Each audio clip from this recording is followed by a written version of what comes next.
में रीना सिंह जी भी हमारे साथ हैं। जरा इस केस की कुछ और एस्पेक्ट्स पर उनसे चर्चा कर लेते हैं। रीना जी, यहां पर मनोज साने के बारे में बताया जाता है कि उसके पास एक इंडस्ट्रियल ट्रेनिंग इंस्टीट्यूट की डिग्री थी, बावजूद इसके वो 5,000 रुपए की एक राशन की दुकान में नौकरी करता है। बताया जाता है कि बोरीवली में उसके पास फ्लैट्स थे, लेकिन फिर वो मीरा रोड पर एक किराए के मकान में, किराए के फ्लैट में वो रहता था,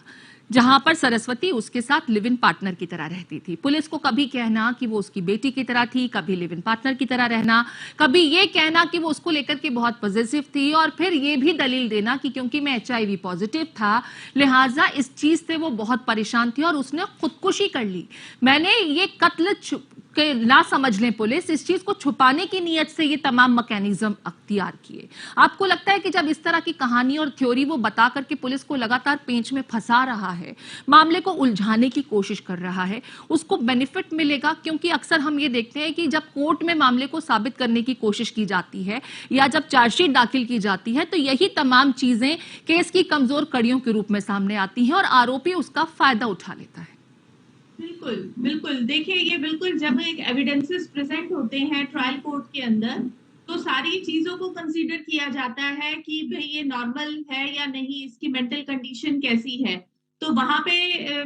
इसने बहुत ही शातिर तरीके से चीजों को प्रेजेंट किया है। और देखिए कि जो इसकी ऑलरेडी पहले फैमिली थी, वो ये फैमिली इतना रिच होने के बावजूद भी क्या इसका कोई फैमिली सिस्टम नहीं था, ये अभी तक अनमैरिड था, तो क्या ऐसे सिचुएशन और सर्कमस्टांसेस से इसकी लाइफ में वो एक भी जानना बहुत जरूरी होगा। और हाँ, जो भी इसका परिवार हो गया या भाई बहन जो भी फैमिली मेंबर्स हो एक्यूज्ड के, वहां पे उसकी जड़ तक पहुंचना भी बहुत जरूरी है। और ये एक तरीके से साजिश है अपने आप को बचाने की, एक अपने आप को वुल्नरेबल दिखाने की, कि जो कानून का शिकंजा है वो इतना ज्यादा कसे ना कि हाँ ठीक है, अगर एक सजा होती भी है तो वो डेथ पेनल्टी में ना जाए। उसको एक ये दिखाया जाए कि भाई हाँ, ये तो मैं दिमागी रूप से बीमार हूँ और एक मेरा एक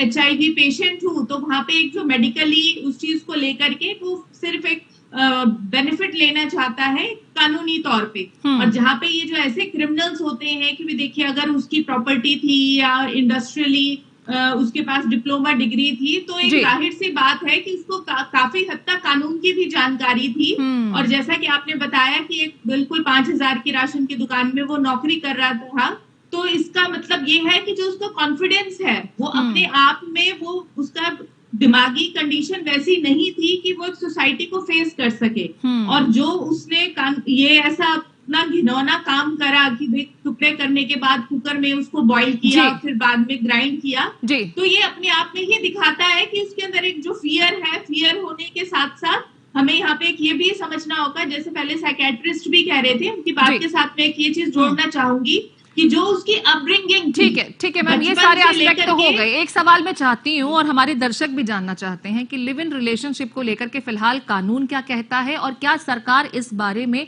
कोई कानून बनाने के प्रयास में है? देखिए, जो एक लिव इन रिलेशनशिप को